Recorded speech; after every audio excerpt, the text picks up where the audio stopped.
Oh, sebelumnya kan, wah pede sekali ketika Johnny 8T ditahan sama Kejaksaan Agung gitu ya. Dia bilang, silahkan buka seluas-luasnya dari kanan ke kiri, dari barat ke timur.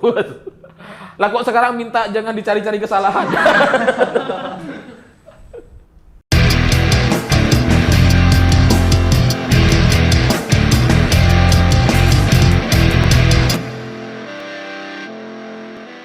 Selamat malam para mantan, selamat malam untuk semua mantan-mantan kalian yang selalu merasa bahwa semua masalah yang ada dalam hidupnya itu semua gara-gara orang lain.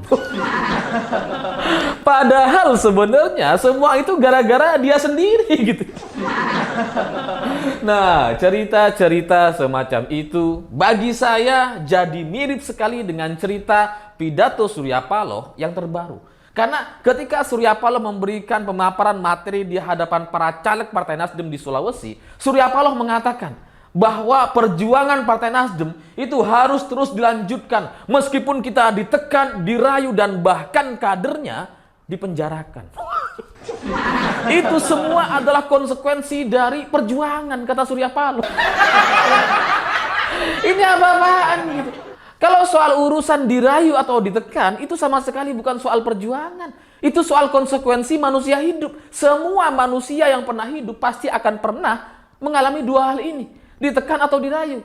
Kalau kamu adalah orang yang punya kuasa, adalah orang yang punya skill atau punya kemampuan gitu ya, kalian akan lebih sering dirayu sama orang-orang. Dibujuk rayu, diajak untuk ikut gitu ya. Diajak untuk kerjasama dan sebagainya. Kalau kamu punya posisi tawar yang kuat. Tapi kalau kamu nggak punya posisi tawar, gitu ya, skillmu ya rata-rata saja, di bawah rata-rata, banyak orang yang bisa melakukan pekerjaan yang kamu lakukan. Kamu akan lebih sering mendapatkan tekanan. Itu biasa aja. Dalam banyak hal transaksi, dalam banyak hal keputusan atau kebijakan yang kita ambil dalam kehidupan ini, itu selalu menghadapi dua hal tadi, ditekan atau dirayu. Jangankan soal koalisi atau kerjasama di Pilpres 2024. Bahkan kita melakukan transaksi di pasar saja.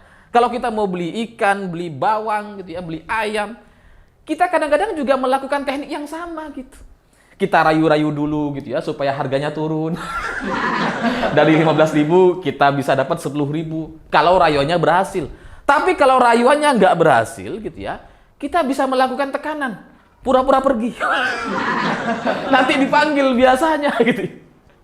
Jadi rayuan dan tekanan itu ya konsekuensi manusia hidup. Itu biasa kita lakukan gitu.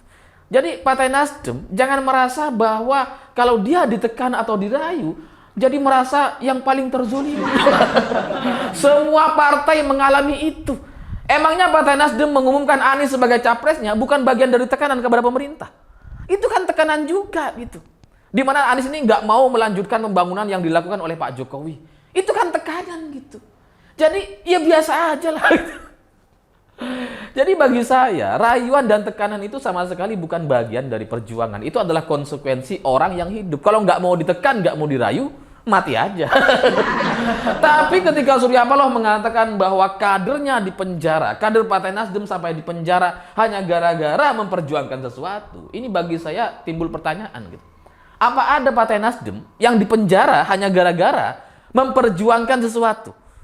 Karena setahu saya, semua orang yang ada di Indonesia hari ini, dengan sistem demokrasi dan terbuka seperti sekarang, semua orang yang masuk penjara pasti karena bermasalah. Pasti karena ada kesalahan yang dia lakukan, sampai kemudian dia dipenjara gitu. Karena penjara itu adalah bagian dari pertanggungjawaban dari apa yang dilakukan oleh orang-orang di tahanan gitu. Jadi, nggak ada orang yang kemudian dipenjara hanya gara-gara berjuang. Gak ada gitu. Jadi orang yang dipenjara sama sekali bukan bagian dari risiko perjuangan gitu. Tapi orang-orang dipenjara itu pasti karena dia punya masalah dan dia mempertanggungjawabkannya dengan cara dipenjara gitu. Jadi ketika Surya Paloh mengklaim gitu ya bahwa perjuangan harus dilanjutkan meskipun kader harus sampai dipenjarakan gitu ya. Ini siapa yang dipenjara gitu ya? Ini bukan zaman Soeharto loh. Yang bisa suka-suka, bisa masukin orang ke penjara tanpa pengadilan gitu kan. Ini zaman terbuka gitu. Gak ada orang yang masuk penjara tanpa proses hukum. Gak ada orang masuk penjara tanpa melakukan kesalahan. Semua pasti ada kesalahannya gitu. Jadi bagi saya pernyataan Surya Paloh ini cukup berbahaya gitu, karena membuat satu kesimpulan atau imajinasi seolah-olah ada orang di Indonesia hari ini di penjara hanya gara-gara memperjuangkan sesuatu. Padahal itu sebenarnya nggak ada gitu. Bahwa dari kader Partai Nasdem saat ini ada yang dipenjara atau ditahan, iya, Joni Plate, Joni Lapante.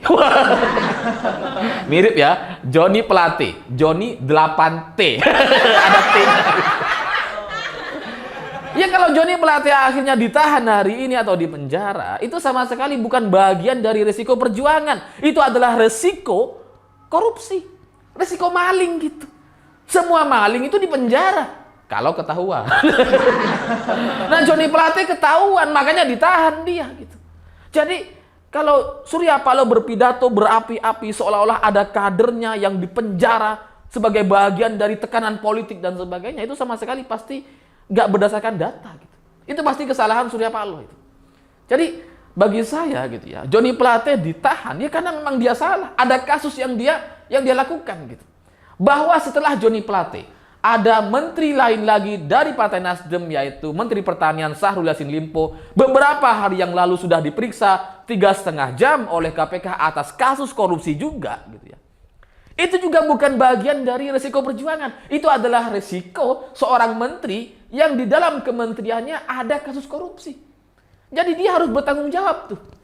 Kalau dia dipanggil KPK, itu adalah bagian dari pertanggungjawaban dia. Kalau pada akhirnya nanti dia masuk juga ke penjara, karena dia terlibat gitu, bukan karena berjuang bersama Nasdem.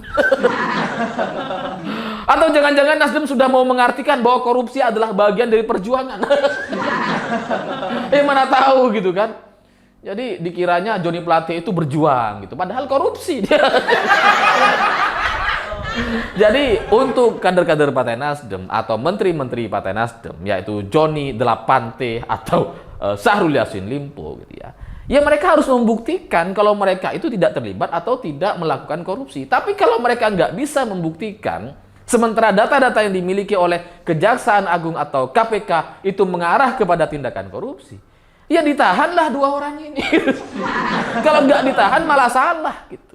Jadi bagi saya ya Surya Paloh nggak perlulah memainkan narasi-narasi seolah-olah ada kadernya yang dipenjara gara-gara memperjuangkan sesuatu, memperjuangkan Anies Baswedan.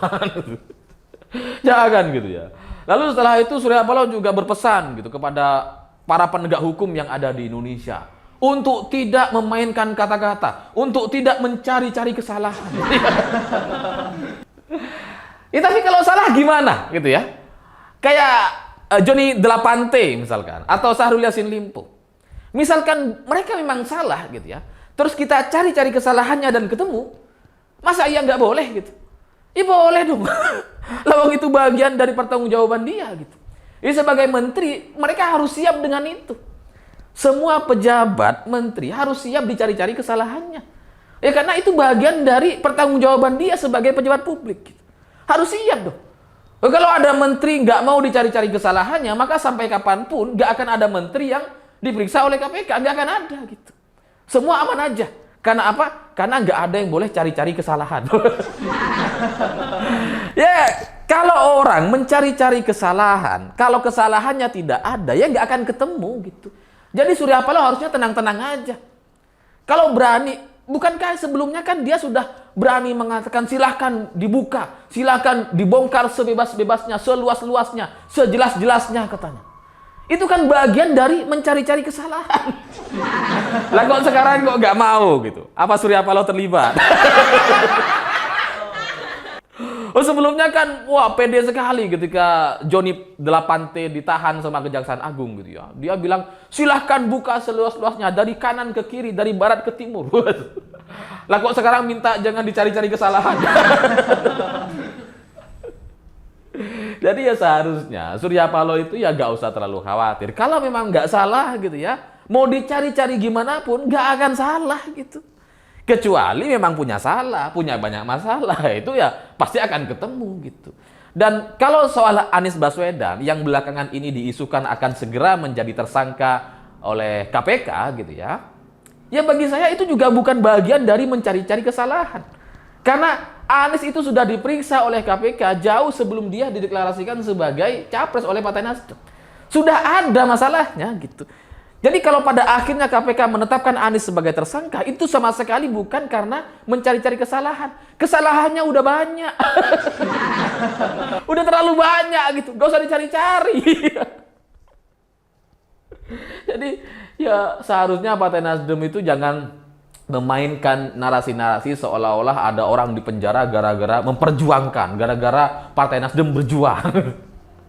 Karena Menteri Nasdem yang ditahan, sekali lagi, itu ditahan bukan karena berjuang kepada Anies Baswedan. Dia ditahan gara-gara dia korupsi gitu. Bukan karena berjuang gitu. Tapi yang terakhir, penutupan dari pernyataan Surya Paloh ini juga menarik gitu. Karena Surya Paloh bilang bahwa kita tidak mengedepankan prasangka buruk gitu ya. Padahal semua pidatonya prasangka buruk. Ya karena kalau dia nggak berprasangka buruk gitu ya, mestinya kan dia tenang-tenang aja, diem aja gitu. Ya kita hormati proses hukum gitu dong. Bukan malah berprasangka bahwa ada kadernya di penjara gara-gara berjuang. Ini koruptor ditangkap merasa pejuang gimana? Jadi ya pesan saya kepada Pak Surya Paloh dan teman-teman Partai Nasdem gitu ya. Menteri yang masuk ke penjara gara-gara kasus korupsi itu nggak cuma Nasdem. Yang lain-lain juga ada gitu. Tapi mereka tuh nggak pernah membela seperti ini. Nah terus kalau kalian sekarang membela seolah-olah menteri kalian itu di penjara gara-gara berjuang gitu ya. Perjuangan macam apa yang kalian pikirkan gitu. Itu sama sekali bukan berjuang. Mereka di penjara gara-gara korupsi. Sama sekali bukan berjuang gitu. Jadi ya mungkin Surya Paloh sudah sudah terlalu banyak bergaul sama Anies Baswedan, jadi lebih sering menata kata dibandingkan melihat fakta. Jadinya sekarang muncul pernyataan-pernyataan seperti ini gitu. Yang multitafsir gitu ya, yang membuat orang-orang berimajinasi seolah-olah ada orang nggak salah di negeri ini dan di penjara. Wah, namanya Johnny 8T. Padahal karena korupsi. Jadi ya semoga Partai Nasdem sabar menghadapi cobaan-cobaan ini gitu ya. Karena sekali lagi ini bukan perjuangan, ini adalah kasus korupsi. Dan kalau pada akhirnya ada menteri lagi yang akan ditangkap oleh KPK, ya itu juga bagian dari korupsi. Bukan karena kalian sedang berjuang. Saya pikir itu. Terima kasih sudah menonton. Begitulah kura-kura.